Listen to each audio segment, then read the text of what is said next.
sa judisyo at walang matanong. Pinili ka barangay ang nasa buhay. Sa judisyo ay wakong pinagangkat. Ako na lang ang tunay na pahayo. Sa pagkamilis ang ibon sa Diyos sa pagpungkil sa kalusang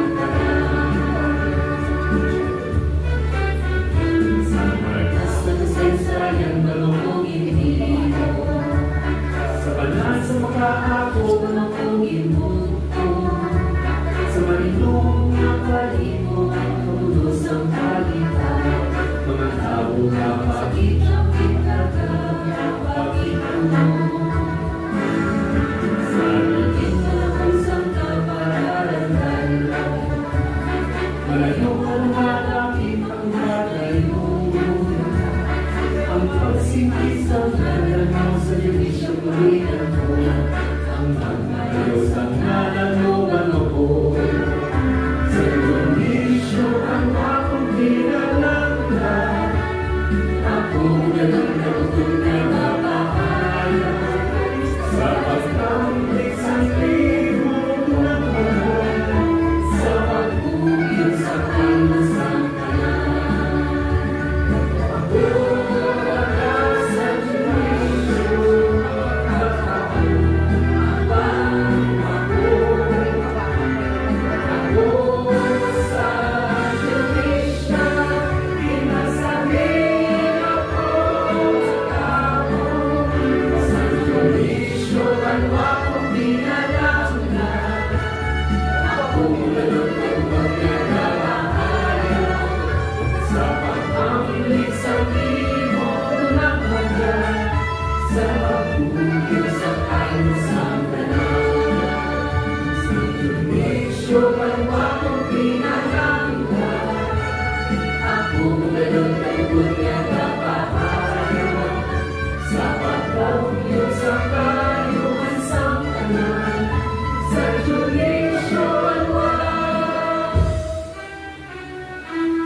Elementary School, Ma'am Christy Marie Ivy Delico.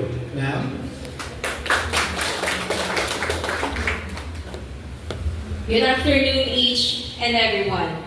It is an honor to welcome you all to the turnover ceremony of our new two-classroom building. We're grateful to have here our former SP member, Honorable Rufino A. Alconga, as the representative of the Municipal Mayor of San Dionisio, Honorable Sally A. Lopez, our supportive and dynamic Public Schools District Supervisor, Dr. Nanette E. Ledesma, and other esteemed guests with us today.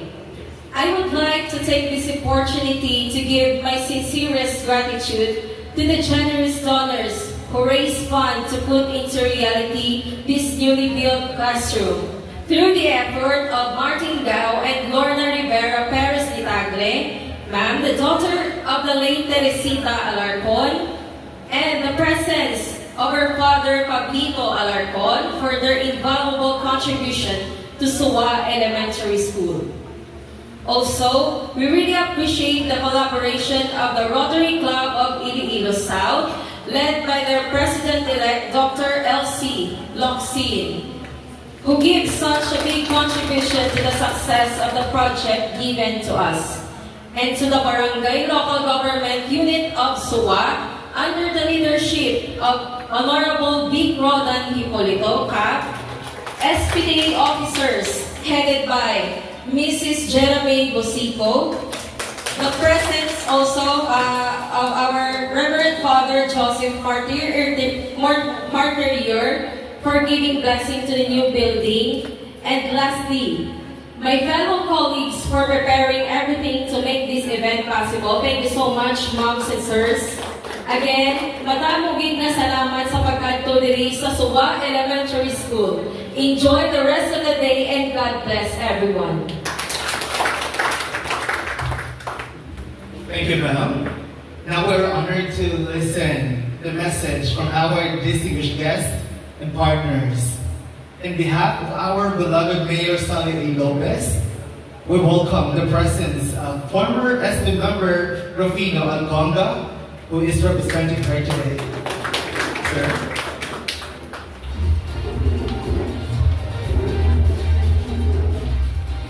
Salamat po. Magandang hapon sa lahat.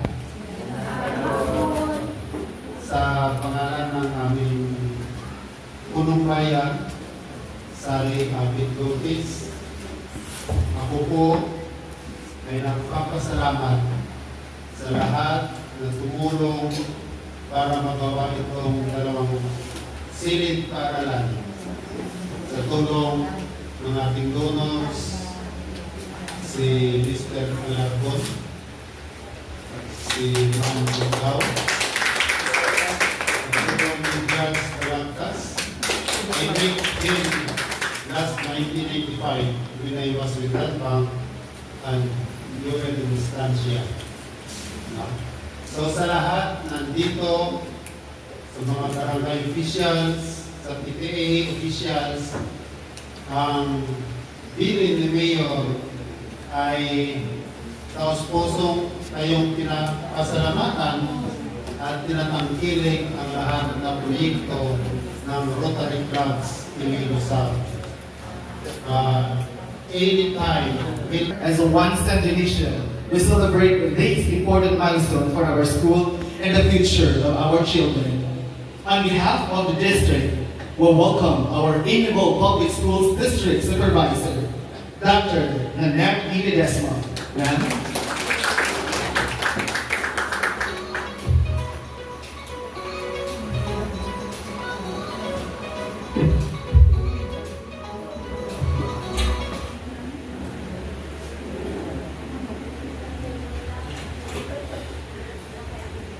To our dear Barangay Captain, Honorable Vic Roldan Hipolito, representative of our Honorable Mayor Sally Lopez, my partner in service also when he was the SB member because he was once the SB member in charge of education, Sir Rufino Alconga. Of course, Ma'am Lorna, of course to the very active and very dynamic teacher in charge of Suwa Elementary School, Ma'am Christy Ludovico. To our guests, they are not just guests, but they are party owner of this school, right? To Ma'am Lorna Rivera Perez de Tagle, Sir Martin Gao, did I say it correctly? Sir Pablito Alarcon, Judge Danilo Balangkas, representative of Rotary Club, and of course to all of you from the Rotary Club of Iloilo building, which really had listened our problems in addressing the shortage. For your encouraging message. Your guidance and support motivate us po to uphold education and excellence in education. On behalf of the barangay, we will welcome our barangay captain, Vic Roldan Hipolito.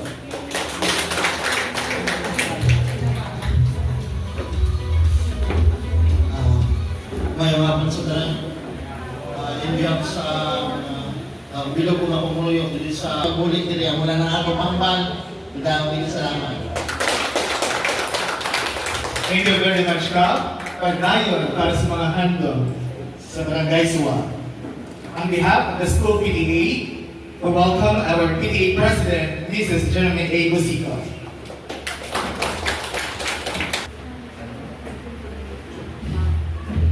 To our Municipal Mayor, Arigin padala si former SB Rufino Alconga.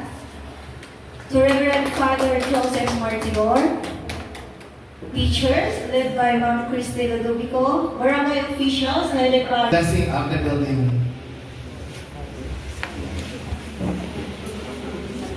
Hinahangin po muna tayong lumabas para sa blessing ng ating Diyos.